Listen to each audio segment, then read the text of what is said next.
Hi everyone, it's Lisa Brown with InkandInspirations.com. I'm an independent demonstrator with Stampin' Up!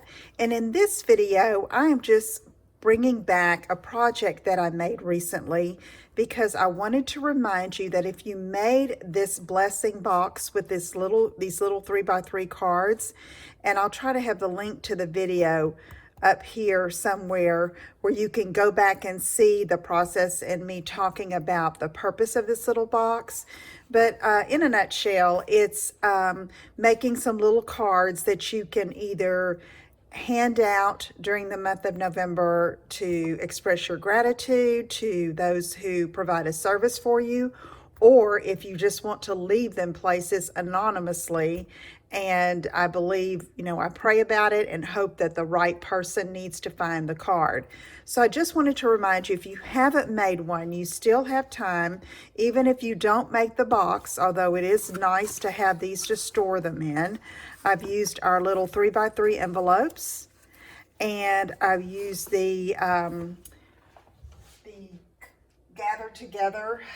No, this one is the, not Gather Together, the leaves are confusing me. This is from, and I'm going to pull it out, the To Every Season stamp set is what I used on this, okay? The little leaves and the punch, and then I used some glimmer paper to jazz it up.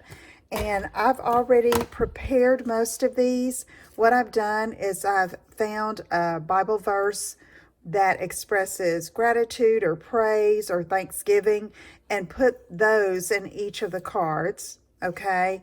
And this one you can see I've already put with gratitude for your service. I'm going to leave this one in my mailbox for my mail carrier.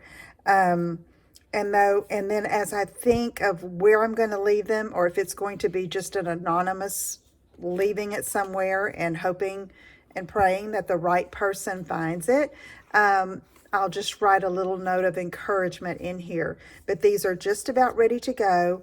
I plan on finishing them up today so that I can have them and tuck them in the envelopes. And you can see the envelopes, I just stamped some little leaves on there. And also, I think on the front here, I'm just going to put for you. Okay, so someone might see that somewhere and just pick it up. So if I can, I may try to snap a photo of where I place these. And be sure, if you're not following me on Facebook, Ink and Inspirations with Lisa Brown on Facebook, or on Instagram, Ink and Inspirations, I'll post the pictures in one or the other of those places, okay? So I'll have the link below this video to both my Facebook page and my Instagram account, so that you can follow me there. And I really hope you take part in this and just spread the love this season of Thanksgiving. Okay, if you have any questions about the project, let me know. Visit my website at InkandInspirations.com for more ideas. If I can help you with anything, let me know. And I'll talk to you again soon. Take care. Bye-bye.